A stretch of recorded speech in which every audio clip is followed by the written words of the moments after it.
कश्मीर से कन्याकुमारी तक भारत की अनुमानित उत्तर से दक्षिण की सीमा कितनी है? तो ऑप्शन दिए हुए हैं 2400 किलोमीटर, 2900 किलोमीटर और 3200 किलोमीटर और 3600 किलोमीटर। ठीक है, देखिए उत्तर से दक्षिण पूछा है, उत्तर से दक्षिण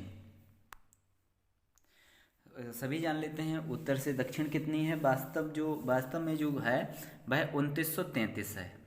ठीक है, पूरब से पश्चिम कितनी है? वह है 2933। 2933। ठीक है, और उत्तर से दक्षिण है 3214 किलोमीटर। ठीक है, तो इसका सही जवाब हो जाएगा 3214। इस ऑप्शन के हिसाब से 3200 किलोमीटर हो जाएगा। ठीक है, अगला प्रश्न है, भारतीय प्रायद्वीप किस भूभाग का हिस्सा था? तो यह जो है गोंडवाना लैंड का हिस्सा था। ठीक, अगला है, हिमालय की अनुदैर्घ्य सीमा में कितनी समानांतर पर्वतमालाएं हैं?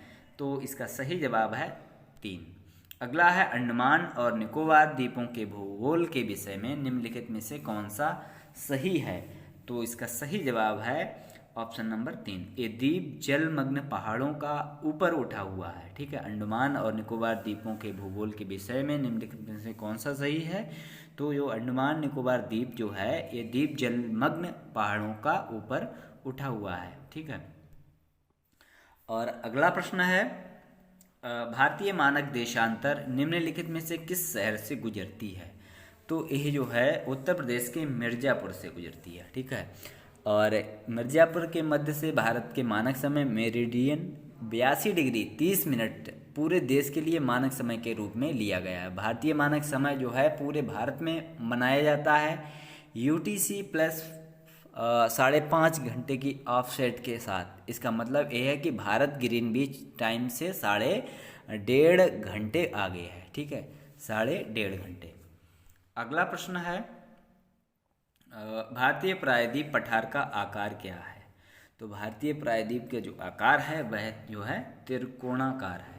ठीक, अगला प्रश्न है, मध्य हिमालय तथा शिवालिक के मध्य स्थित अधोमुखी घाटी को डैश कहा जाता है? तो क्या कहा जाता है? दून। ठीक है, दून कहा जाता है। दून एक अनुदैर्घ्य घाटी है जो लघु हिमालय और शिवालिक के बीच स्थित है। इस क्षेत्र में स्थित कुछ महत्वपूर्ण दून जैसे क्या है? चंडीगढ़, कालका दून, नालागढ़ दून, देहरादून, हरिके दून और कोटा दून आदि हैं। देहरादून जो है 35 से 45 किलोमीटर की लंबाई में है और 22 से 25 किलोमीटर की चौड़ाई के साथ सभी दून में सबसे बड़ा है देहरादून। ठीक है, देहरादून जो है सभी दूनों में से यह बड़ा है। ठीक, इसका सही जवाब हो जाएगा दून।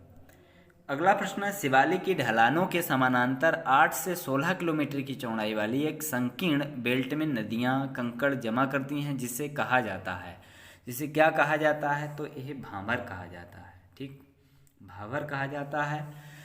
और भाभर के क्षेत्रों में मोटे रेत और कंकड़ की जमावटें शामिल हैं जो पहाड़ियों के द्वारा तेज बहने वाली नदियों द्वारा लाए जाते हैं। ठीक है, तब भाभर बनता है। और यह वीडियो कैसा लगा आप लोगों को कमेंट सेक्शन में ज़रूर बताएं। धन्यवाद।